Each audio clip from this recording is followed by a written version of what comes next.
तर कालच्या नॉर्मल लेवलच्या पार्टमध्ये आपण फर्स्ट स्टेज बघितली होती. तर आज आपण सेकंड स्टेज चालू करणार आहोत. तर सेकंड स्टेज स्टार्ट कुठे होते आणि एंड कुठे होते बघूयात. The second stage start the cervix reach full dilatation. Cervix मध्ये सेकंड स्टेज स्टार्ट होते सर्विक्स जेव्हा फुल डायलेट होतं आणि एक्सप्लोजन ऑफ द फिटस जेव्हा फिटस बॉडीच्या बाहेर पडतो तेव्हा ही स्टेज सेकंड स्टेज एंड होते. ते फेज स्टेजमध्ये दोन फेजेस आहेत, प्रोप्लेसिव्ह फेज आणि एक्सप्लोसिव्ह फेज. तर हे सेकंड स्टेज ऑफ लेबर मध्ये it starts with the full dilation of cervix and ends with the explosion of foetus from the birth canal. तर ही फेज कधी स्टार्ट होती जेव्हा सर्व्हिस फुल डायलेटेड होतं, म्हणजे 10 सेंटीमीटर डायलेशन होतं सर्व्हिस मध्ये तेव्हा, आणि delivery of the baby through birth canal. It has two phases. The proliferative phase starts from the full dilatation up to the descent of the presenting part of the pelvic floor. Proliferative phase मध्ये काय सर्व्हिक्सचं फुल dilatation होतं आणि जो presenting part आहे जसे पेलिक मध्ये हे head असतो तो पेलिक फ्लोरला शो करायला लागतो. त्याने एक्सप्लोसिव्ह फेज मध्ये काय distinguish by the maternal bearing downwards and ends with the delivery of the baby. एक्सप्लोसिव्ह phase मध्ये काय होतं, जे मदर मध्ये जे बिअरिंग डाऊन इफेक्ट असतात ते होतात आणि एंड कधी होती बेबी डिलिव्हरी झाल्यानंतर. द ॲव्हरेज ड्युरेशन काय आहे प्रायमरी मध्ये 2 hours आणि मल्टी मध्ये 1 hour. then physiology of the second stage of labor. Physiology मध्ये युट्राइन ऍक्शन मध्ये काय काय चेंजेस होतो बघूयात. Contraction become stronger and longer but may be less frequent allowing mother and foetus regular recovery period. Second stage मध्ये जे contraction असतात female मध्ये कॉन्ट्रॅक्शन येतात ड्युरिंग द प्रेग्नन्सी ते स्ट्रॉंगर आणि लॉंगर असतात.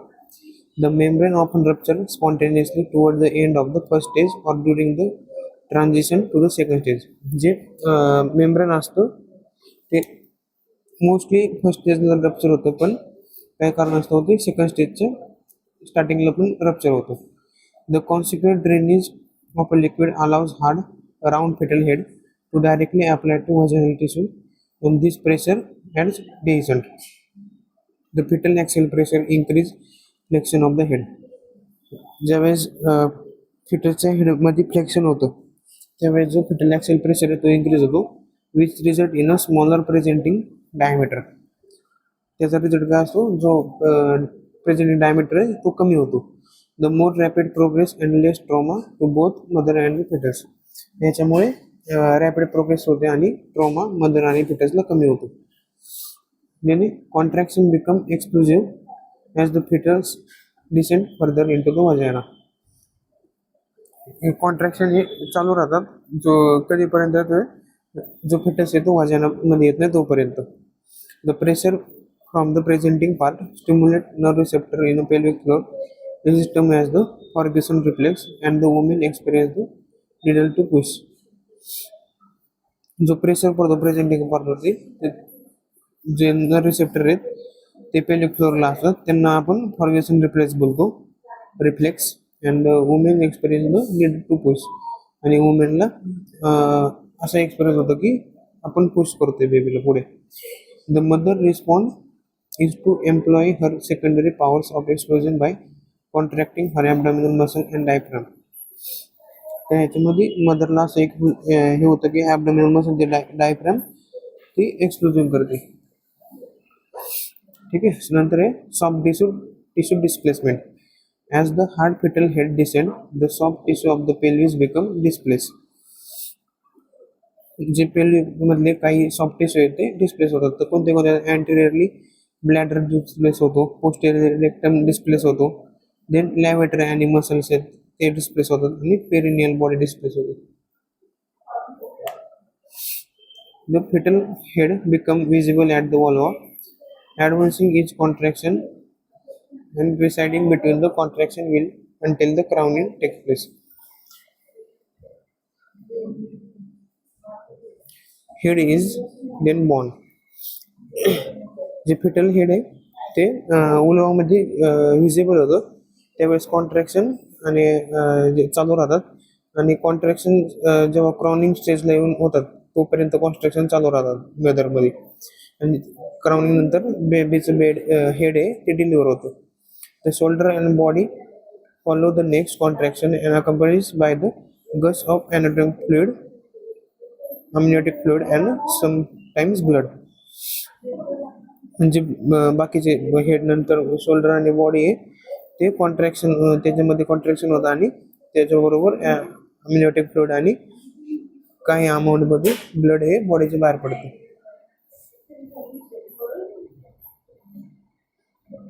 नेक्स्ट आहे second state communicates in a birth of the baby.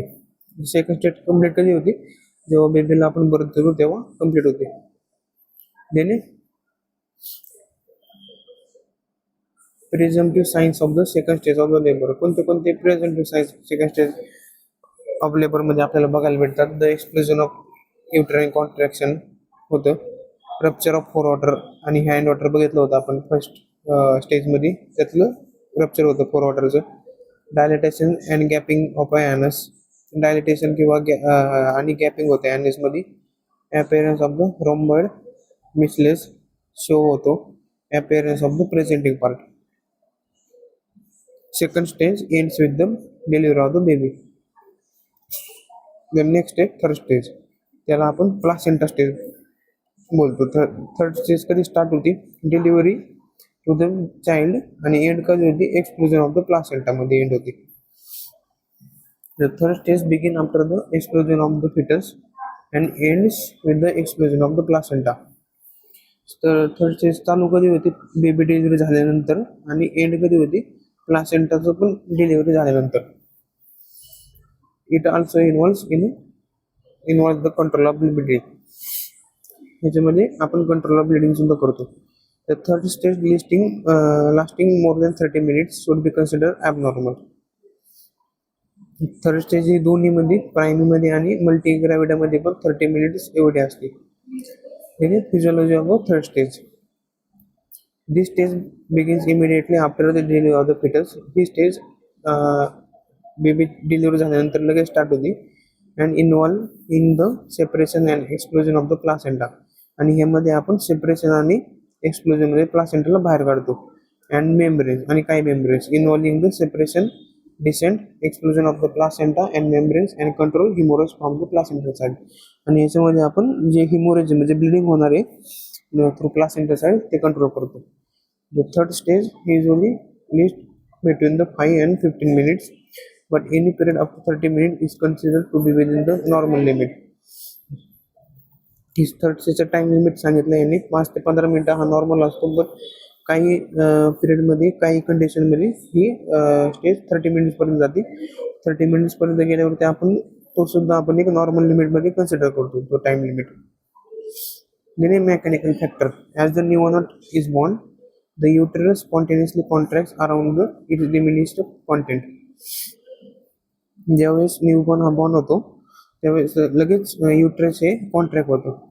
The uterine fundus now lies just below the level of the umbilicus. जे युट्राइन फंडस आहे त्याचं जे लोकेशन आहे after the delivery of the newborn ते अम्बिलिकसच्या थोडंसं just खाली असतं. Thus, by the beginning third stage, the placenta size has already diminished the area about 75%.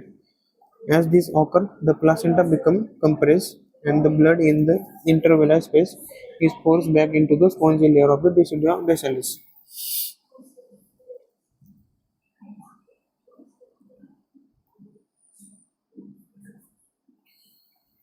Placenta हे सेपरेशन करण्याचे मेथड्स आहेत.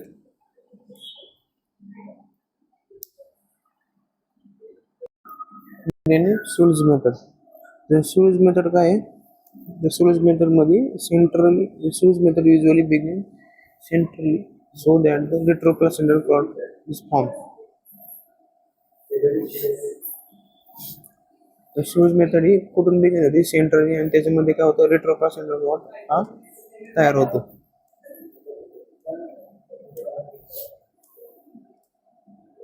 Increase the weight helps to strip the adhesive lateral border and fill the membrane of uterine wall so that the clot thus formed become enclosed in the membranous bag.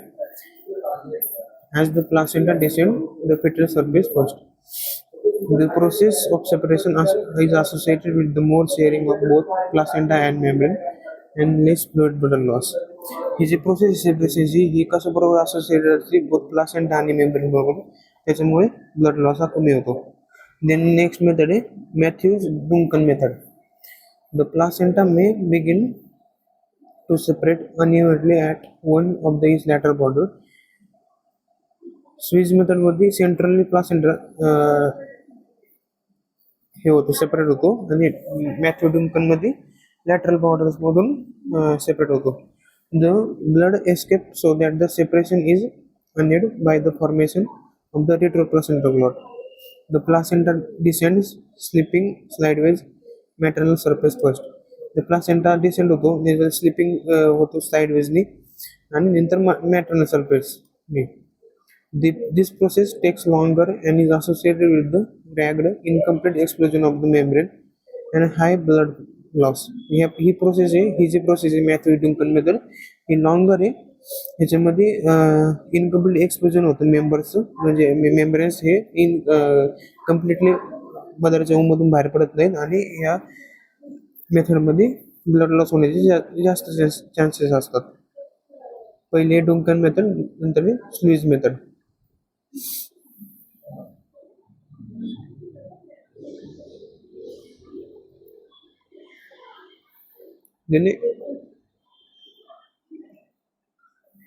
एक additional 4 stage असते तर ह्याच्यामध्ये काय करायचं आपण observe करतो 1 hour strict observation following delivery. डिलिव्हरीला आपण हे सगळं first stage second stage third stage झाल्यानंतर 4 स्टेज असते ऑब्झर्वेशनचे. 1 hour मध्ये आपण मदरला स्ट्रिक्टली ऑब्झर्व करतो काय बदल होतात ते. नेक्स्ट पार्ट आपण बघूया आता असेसमेंट ऑफ लेबर स्टेजेस. पहिल्या स्टेजमध्ये कुठले साइन आणि सिम्पटम्स असतात ते बघूया आपण. The onset of true labour pain. Labour pain होण्यास सुरुवात होती. The cervical dilation 0 to 10 cm. Cervical effacement होती 0 to 100 cm. Then formation and rupture of the bag membrane. जे बॅक मेम्ब्रेन तयार होतात आणि रप्चर होतात. Then sign and symptoms of stage second. Intense of और स्ट्रॉंग युट्राइन कॉन्ट्रॅक्शन होतात. जे perennial bulging होती जे पेरिनियल कॅव्हिटी जिथं बल्जिंगनेस फील व्हायला लागतो. अँटेरियर स्पिंटर होतात जे ॲनल स्पिंटर आहेत ते डायलेट होतात और पॅसेज ऑफ स्टूल होतं. The full dilatation and effacement of cervix बघायला भेटतं आणि क्राउनिंग सुरू होते या स्टेजमध्ये. देन नेक्स्ट स्टेजचे थर्ड स्टेजचे साइन अँड सिम्पटम्स काय आहेत. युट्रस और फंडस ॲट और low to the umbilical cord line. जे युटरस आणि फंडस आहे ते अम्बिलिकल कॉर्ड लाईनच्या खाली भेटतं आपल्याला. The uterus tennis ball like hard to feel. जेव्हा आपण युटरसला फील करतो तेव्हा ते टेनिस बॉल सारखं हार्ड फील होतं आपल्याला. Then passage of the blood और clots during the PV per vaginal examination. Apparent cord light lettering. Then a visible fetal part of the placenta in uterus.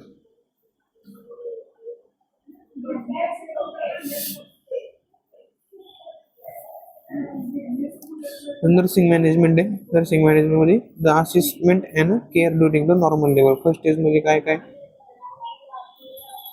पहिले physical preparation म्हणजे मदरचा जो vaginal area आहे labia majora त्याला cleanness करणार. Blood bag ready ठेवणार. Vital sign check करणार. Medication diet bed सगळं. Then methods to facilitate descent exercise करायला लावणार फर्स्ट स्टेजमध्ये. Then negativity during the labour. मदरमध्ये कुठले कुठले निगेटिव्ह असतात निगेटिव्हिटी ते बघूयात. There are the worse pain. मदरला असं खूप सारं पेन असं वाटतं. I can't cooperate my anymore. Mother असं निगेटिव्हिटी मनात आणते की मी हे करू शकत नाही डिलिव्हरी करू शकत नाही पूर्ण. This will be my last pregnancy. Mother बोलते की ही माझी लास्टची प्रेग्नन्सी असेल. Take me for a caesarean section. I wanted to meet my relatives, I will die, हे सगळे निगेटिव्हिटी आपल्याला लेबरमध्ये मदरमध्ये पाहायला मिळतं.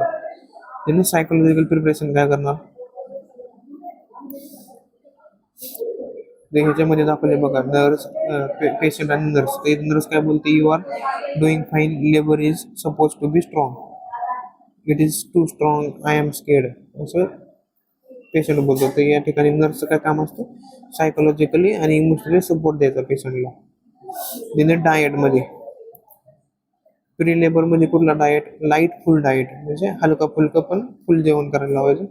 फर्स्ट स्टेज लॅटनमध्ये सॉफ्ट डाएट, फर्स्ट स्टेज ॲक्टिव्हमध्ये लिक्विड डाएट आपण ॲडवाइस करतो पेशंटला. फर्स्ट स्टेज ट्रान्झिशनल स्टेजमध्ये स्लीप ऑफ द वॉटर और आईस क्यूब्स. त्यानंतर सेकंड स्टेजमध्ये आपण NBM ठेवतो किंवा स्लीप ऑफ द वॉटर पेशंटला ॲडवाइस करतो डाएटमध्ये. Then legal and ethicals, clinical assessment करायचं, पार्टोग्राफ मेंटेन करायचं. देन सेकंड स्टेजमध्ये आपण कुठला असेसमेंट आणि केअर करणार, पार्टोग्राफ मेंटेन करणार. जर मदरमध्ये कुठले चेंजेस होत असतील तर ऑब्स्टेट्रिशियनला इन्फॉर्म करणार. ड्युरिंग द डिलिव्हरी आपण मदरला पोझिशन देणार, लिहितो तुम्ही position. The motivate the mother to bear in down at uterine contraction, मदरला आपण मोटिवेट करणार टू बिअर डाऊन, म्हणजे जे नॉर्मल पद्धतीने डिलिव्हरी होण्यासाठी आपण मदरला मोटिवेट करतो. Resting and relaxation, rest provide करायची मदरला. Deep breathing exercise to ensure the adequate fetal oxygenation. Second स्टेजमध्ये आपण मदरला डीप ब्रीदिंग एक्सरसाइज करायला सांगतो, जेणेकरून फिटसला ऑक्सिजन भेटेल मोठ्या प्रमाणात. Ask mother not to cry, shout, contract period muscle during the contraction. मदरला कॉन्ट्रॅक्शनच्या वेळेस रडायला किंवा ओरडायला सांगायचं नाही. एपिजिओटोमी करतो आपण सेकंड स्टेजमध्ये ड्युरिंग द क्राउनिंगमध्ये. एपिजिओटोमी बघितले आपण, त्याचे टाईप असतात मिडियल, मिडिओ लॅटरल, लॅटरल आणि जेसेप. देन कंडक्शन और assisting during the conduction of the delivery. Then delivery of the baby करायचं. त्यानंतर थर्ड स्टेजमध्ये कुठले असेसमेंट आणि केअर करणार. थर्ड स्टेजमध्ये डिलिव्हरी ऑफ द प्लासेंटा करायचा, प्लासेंटल एक्झामिनेशन करायचं आफ्टर डिलिव्हरी. प्लासेंटामध्ये काय ॲबनॉर्मॅलिटी आहेच का ते बघायचं, मॅटरल सरफेस आणि फिटल सरफेसवरती. Then monitor for bleeding, placenta remove झाल्यानंतर ब्लिडिंग होते का बघायची मदरमध्ये. Assist for alert signs like bleeding.